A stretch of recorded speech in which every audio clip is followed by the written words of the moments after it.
The Gustav Metzger recording pays attention to one of the contemporary art key figures.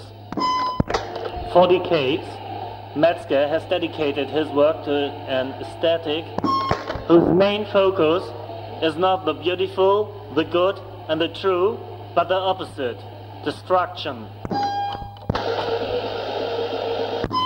Metzger coined the term auto-destructive art for an artistic style that lays no claim to immortality and gives visual form to the 20th century's destructive potential. Gustav Metzger is not concerned with natural catastrophes, but, among other things, with humanitarian catastrophes such as National Socialism, to which he lost a part of his family. History, as we encounter it in media, images and newspaper cover stories, is a central theme of his artistic work. We are delighted to be able to honor an artist whose work is characterized by an intensive engagement with history. The main thing, I'm interested in complexity. Complexity in the sense that there is not just one answer to a question, but several different answers. That there is not only one path to beauty, but many possible paths. What I have tried to do is find an encounter with our reality, a compression, an answer, and a solution.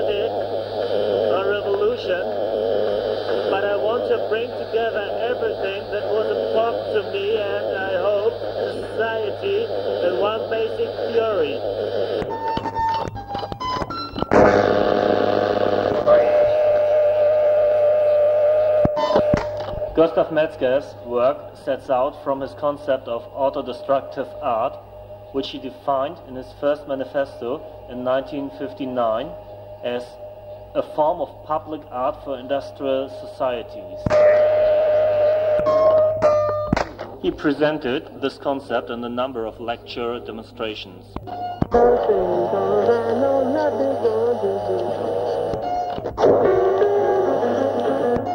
Nuclear weapons, atomic energy, pollution, and above all, the consequences of criminal and destructive acts like those committed by National Socialism are factors that fundamentally changed Metzger's understanding of aesthetics. His artistic conception is closely linked to many political and ecological initiatives in which he has been involved since the 1950s. Auto-destructive art is not centered on the artist's subject, which largely recedes into the background to be replaced by an automatism. Processes of destruction are induced using biological, chemical, or technological means. The lifespan of an auto-destructive work of art was, accordingly, conceived in the short term, varying from a few moments to 20 years. In the auto-creative art, defined by Metzger a short time later, it is processes of growth that generate a work and keep it in constant flux. Metzger's early works are thus characterized by transformations. Discarded cardboard boxes for television sets exhibited as art objects, canvases eaten away by acid, scraps of material in garbage bags, sculptures that lose or erode their components, Liquid crystals that are heated to produce psychedelic displays of color. A drop of water held suspended between two states of matter. The materials used by Metzger all come from industrial production. Mechanical processing and used in this procedural and self-destructive manner can be seen as an attack of capitalist values on the art market.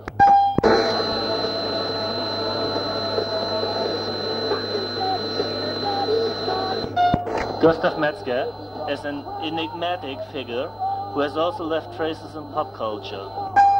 Pete Townsend, the guitar destroyer from the legendary rock band The Who, attended one of Metzger's lectures at the start of the 1960s and refers to his concept of auto-destruction.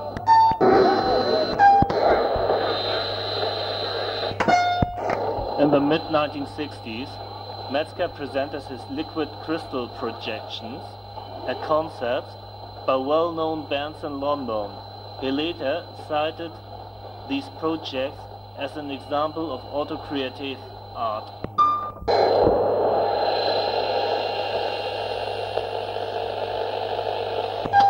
As the initiator and secretary of the legendary Destruction in Art Symposium, Baer, in 1966 in London, the most important meeting of artists at the time, Metzger drew worldwide attention to new trends in art.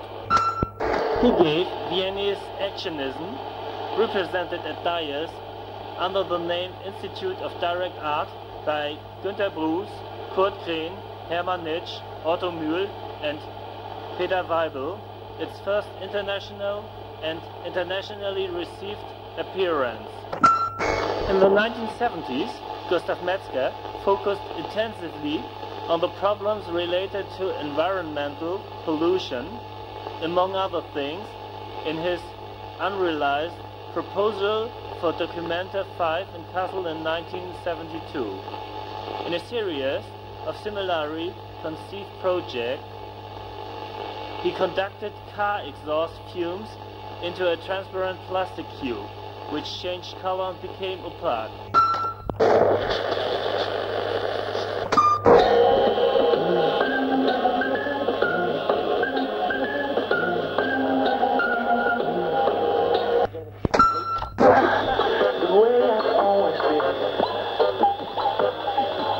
From 1977 to 1980, he called for a 3-year art strike intended to protect the potential of politically committed art from being rendered harmless by the establishment and the art market.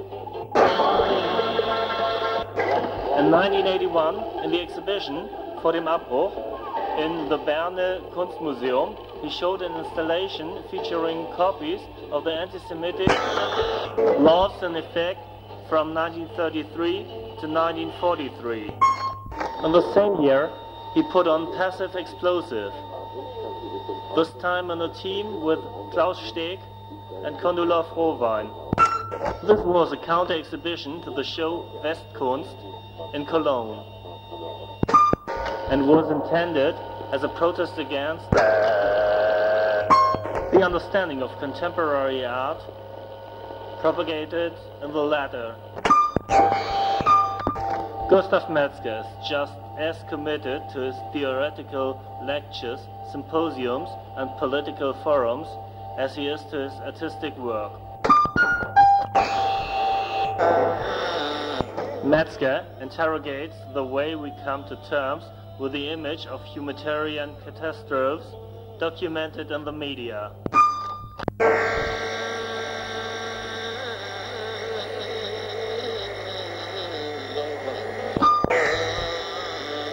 By forcing the viewers to carry out particular activities if they want to see the historical photographs, Metzger highlights our ambivalence between voyeurism, trivialization and compassion. The rigor of his artistic approach and his refusal to make compromises with regard to the mechanism of the art industries are also the reason for outsider status that Gustav Metzger holds and defends to this day.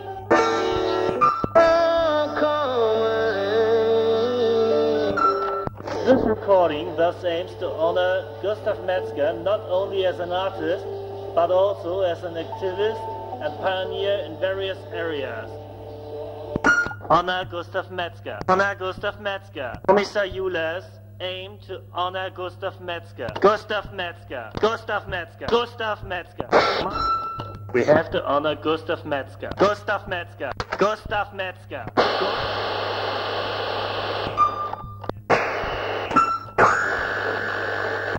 Honor Gustav Metzger. Gustav Metzger. Gustav Metzger. Gustav Metzger. Kommissar Hjuler has to honor Gustav Metzger. Gustav Metzger. Gustav Metzger. Gustav Metzger.